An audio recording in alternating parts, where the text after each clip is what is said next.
साल 1713 मराठा साम्राज्य बिखरा पड़ा था। सतारा के सिंहासन पे साहू महाराज थे और कोल्हापुर में सत्ता की आग भड़क रही थी। ताराबाई वो रानी जिसने औरंगजेब जैसे बादशाह से टक्कर ली, जिसने बाल राजा शिवाजी द्वितीय के नाम पर पूरा स्वराज्य को संभाले रखा, अब सत्ता से हटाई जा चुकी थी। और नई कहानी शुरू होती है छत्रपति संभाजी द्वितीय से, एक ऐसे राजा जिनकी गद्दी युद्ध, रणनीति और संघर्ष विश्वासघात से भरी हुई थी। छत्रपति संभाजी द्वितीय राजा राम महाराज के पुत्र थे। राजा राम महाराज की मृत्यु के बाद ताराबाई ने अपने बेटे शिवाजी द्वितीय को राजा बना दिया। वर्षों से उनके मन में एक ही बात जल रही थी, मेरे बेटे संभाजी को ही राजा बनने का अधिकार है। धीरे धीरे रजसर बाई ने अपने समर्थन जुटाए। उन्होंने कोल्हापुर दरबार के कई सरदारों से संपर्क किया और समय आने पर ताराबाई को सत्ता से बाहर कर दिया। ताराबाई चारों तरफ से घिरी हुई थी। उनकी अपनी ही सरदार रजसर बाई के साथ चले गए। 1713 में संभाजी द्वितीय को कोल्हापुर का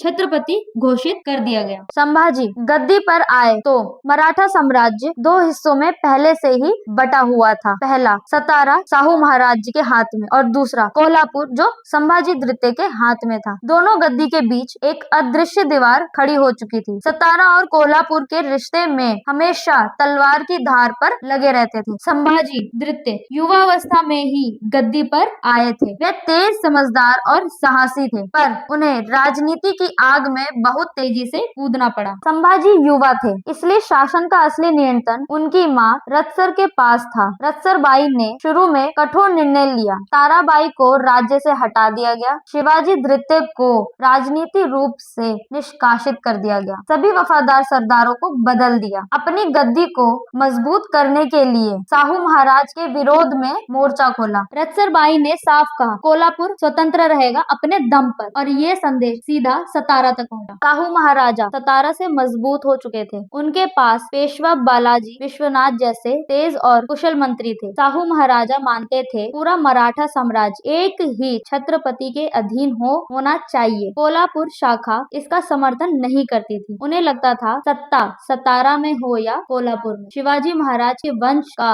राजा बराबरी का हकदार है। यहीं से शुरू होता है मराठा राजनीति का सबसे बड़ा गृह युद्ध। 1714 से लेके 1719 के बीच कोल्हापुर और सतारा के सरदार कई बार आमने सामने आए। कभी किलों के लिए लड़ाई होती तो कभी इलाकों के लिए झगड़ा और कभी कभी कर वसूली पे आपसी रंजिश। पेशवा व बालाजी विश्वनाथ सतारा के लिए बड़ा खतरा थे। वे एक एक कर सतारा की शक्ति को बढ़ा रहे थे और कोल्हापुर को दबाव में डालते जा रहे थे। संभाजी द्वितीय राजनीति समझ रहे थे, लेकिन उनका साम्राज्य छोटा था। उन्हें अपनी सेना और शक्ति बढ़ानी थी। संभाजी ने पहला बड़ा कदम उठाया। उन्होंने कर्नाटक के कई सरदारों से गठबंधन बनाया। दक्षिण भारत में अपने प्रभाव क्षेत्र को बढ़ाने की कोशिश शुरू की। सतारा की सीमा पर कई किले मांगे जाने लगे। साहू महाराज को चुनौती दी गई। यह सीधी खुली टक्कर थी। पेशवा बालाजी विश्वनाथ ने जवाब दिया। उन्होंने अपनी सेना को दक्षिण की ओर भेजना शुरू किया। कई महीनों तक लड़ाई चलती रही। छोटे गांव जले, किले